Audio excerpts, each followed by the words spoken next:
Returning to much smaller organisms like you and I, we have our somatic cells and our reproductive cells, the gametes. Somatic cells have 23 pairs of chromosomes, and gametes just have 23 chromosomes that are unpaired. Keep this in mind, as meiosis is all about squeezing 23 pairs into 23 singles. Spoiler alert, we cut the number in half by separating the pairs of chromosomes that are called homologous pairs. A homologous pair contains the copies of the same genes, the same loci, which is a word you hopefully remember from a few slides ago. We can see how chromosomes compare to each other by looking at a picture called a karyotype. I've already shown you a karyotype before a couple of times. Here we see a scientist preparing one under a microscope. The chromosomes are condensed, and the next step will be for her to arrange them according to size. On the right, a karyotype.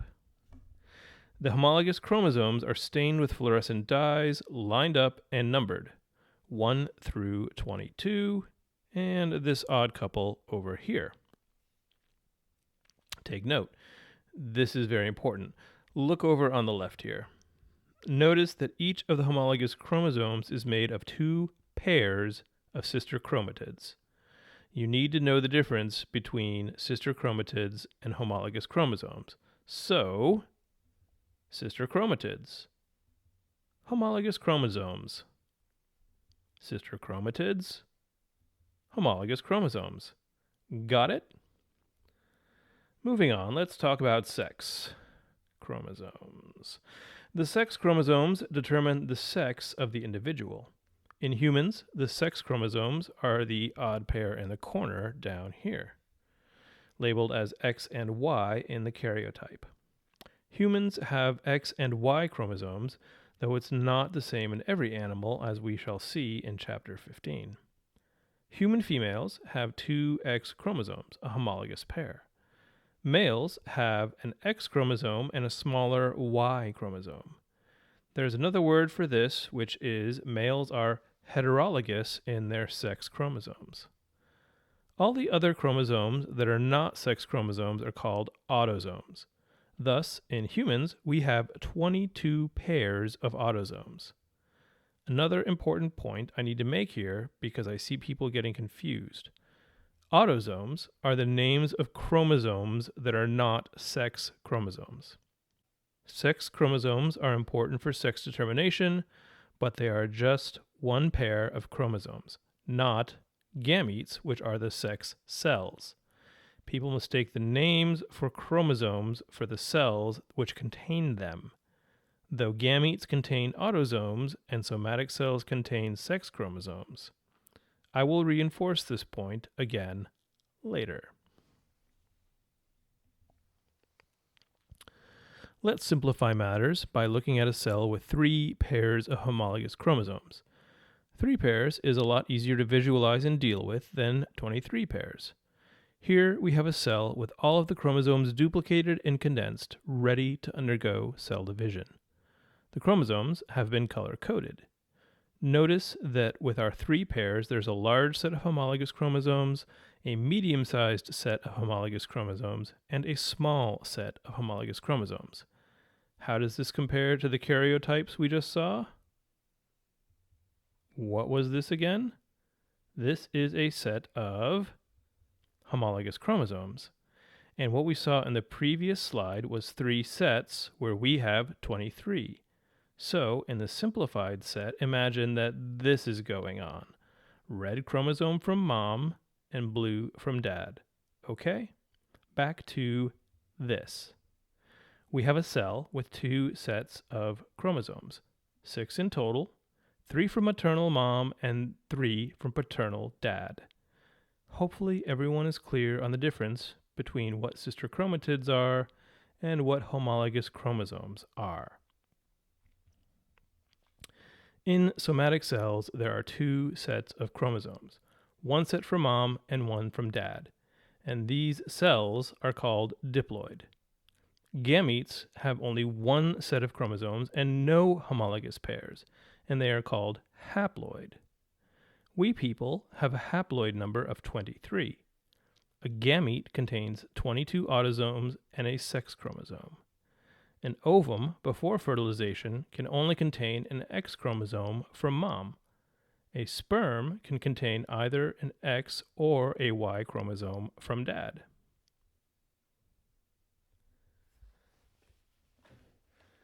When a sperm fuses with an ovum, the result is a cell called a zygote. The zygote is the first diploid cell, the first cell that is truly your own.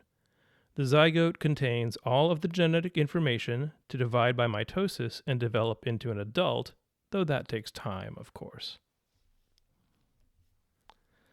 Our human life cycle is represented here. And yes, there are naked people, but let's quickly move past that to the rest of what's going on here. This couple have gamete-producing cells in the female's ovaries and in the testes of the male. Within those organs, meiosis, the reductional division of eukaryotes, occurs, which starts with diploid cells and condenses the number of chromosomes by half. Males produce sperm and females produce ova, or unfertilized eggs. Each of those cells is stuck as a haploid cell, unable to divide in that haploid state unless fertilization occurs.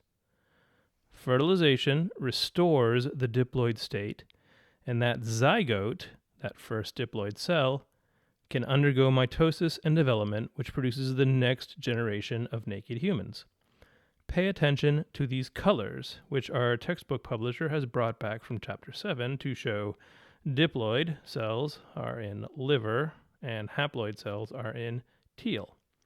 These colors will be informative for the next topic I want to share with you. The life cycle I showed you was for humans, and you may well have already been familiar with most of it. However, this pattern is not the universal one for all sexually reproducing organisms, which is to say, the vast majority of eukaryotes. Other eukaryotes mix up the timing of meiosis and fertilization, and when they are capable of mitosis. In all animals, or just about, let's just say all animals for now, the life cycle is just like what we saw for humans because we are animals. The multicellular organism that we think of as the animal, maybe a little mouse, maybe a worm, maybe a jellyfish or a hydra or a starfish, that thing is made of diploid cells. Animals produce their gametes by meiosis in the usual and familiar way. Those gametes cannot undergo mitosis. Their fate is fertilization or death. When fertilization occurs, the gametes produce that first diploid cell, and that diploid cell, the zygote, can undergo mitosis to produce the next generation of mice or worms, etc. So, what's the big whoop? This looks normal and regular. The whoop is this. Other sexually reproducing eukaryotes do things differently. Fungi, for example, seem to have flipped the script on when to undergo mitosis. In fungi, the zygote is the only diploid cell. It's formed by fusion of gametes and fertilization, but unlike us animals, where diploid means let's get going on some mitosis, fungi say, ew, diploid, make it stop, and perform meiosis to go back to being haploid. As haploid cells, they can undergo mitosis, unlike our eggs and sperm, and they can form a multicellular haploid organism.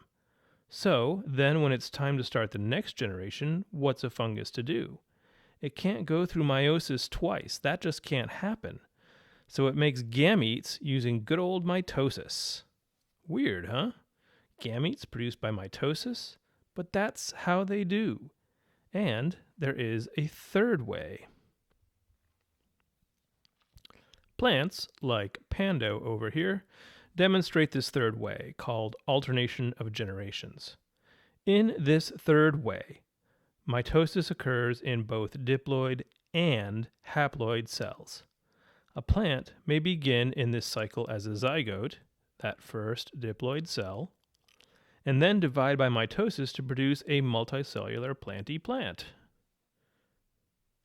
That diploid multicellular plant, called a sporophyte, can perform meiosis in some of its cells, but those cells aren't gametes, they're spores.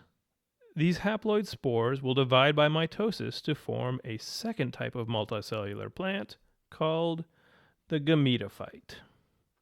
The gametophyte makes the gametes. How? Well, since they can't undergo meiosis twice, they just have to use mitosis like the fungi do to make their gametes. Weird, right? Who knew that mitosis could make the gametes in so many living things? Well, I did, or I wouldn't be telling you this. 3 different life cycles. Our animal way, which we think of as the normal way, and these 2 others. All 3 include meiosis to go from diploid to haploid, and fertilization to go from haploid to diploid, but your results may vary as for when mitosis occurs. I've been hinting at this for a while, so now let's say it out loud. The function of meiosis is to reduce the number of chromosomes by half, from diploid to haploid. A lot of the steps are similar to mitosis, starting with the duplication of the DNA. Then, not 1, but 2 rounds of cell division called meiosis 1 and meiosis 2. Each with its own prophase, metaphase, anaphase, and telophase. This produces 4 daughter cells from the original mother cell, and unlike the identical daughter cells produced by mitosis, the daughter cells from meiosis have half as many chromosomes and are thus genetically distinct from the mother cell.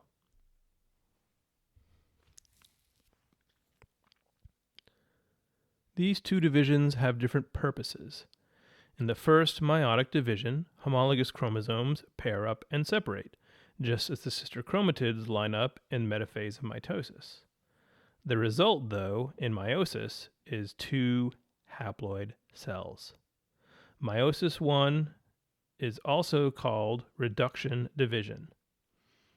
Meiosis 2 separates the sister chromatids that remain to yield 4 daughter cells with 1 copy of each chromosome.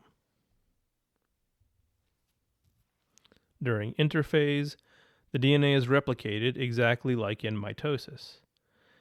In this image, the chromosomes are condensed, but in interphase, the chromatin is really uncondensed. With the DNA replicated, each pair of homologous chromosomes has a pair of sister chromatids. In meiosis 1, the homologous chromosomes separate from each other, and at the end of meiosis 1, the resulting cells are haploid, but with duplicated chromosomes.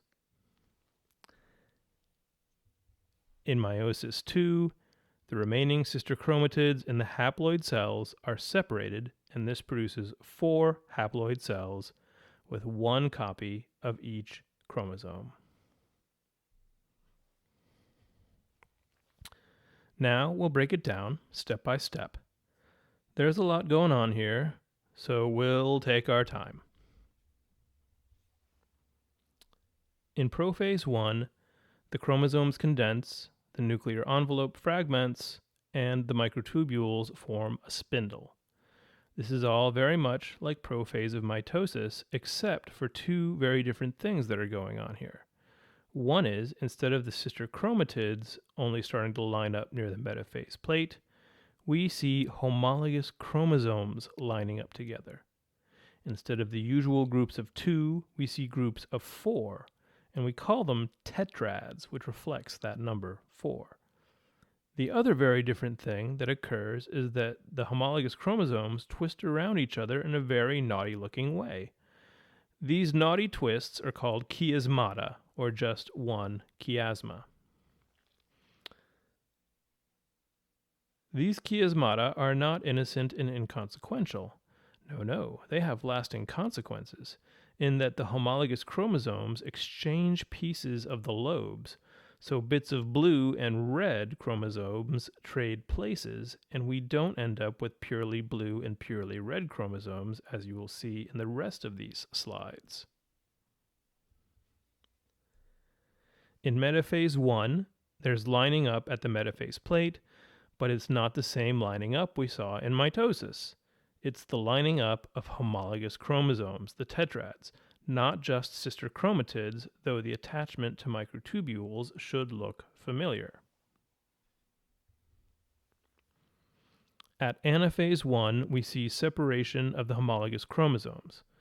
Notice that 1, you can see the swapped bits of the homologous chromosomes clearly now, and 2, that the separated homologous pairs don't all go one way or the other. What I mean is that the blue chromosomes don't all go one way and the red chromosomes the other.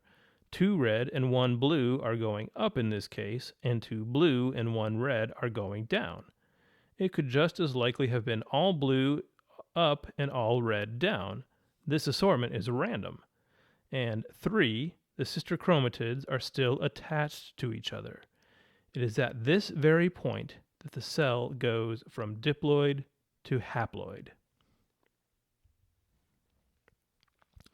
At telophase 1, we have 2 haploid cells formed. Each cell has gone from having 6 chromosomes as a diploid cell to 3 chromosomes as a haploid cell, though each of those 3 chromosomes has a pair of sister chromatids. In meiosis II, we'll resolve that.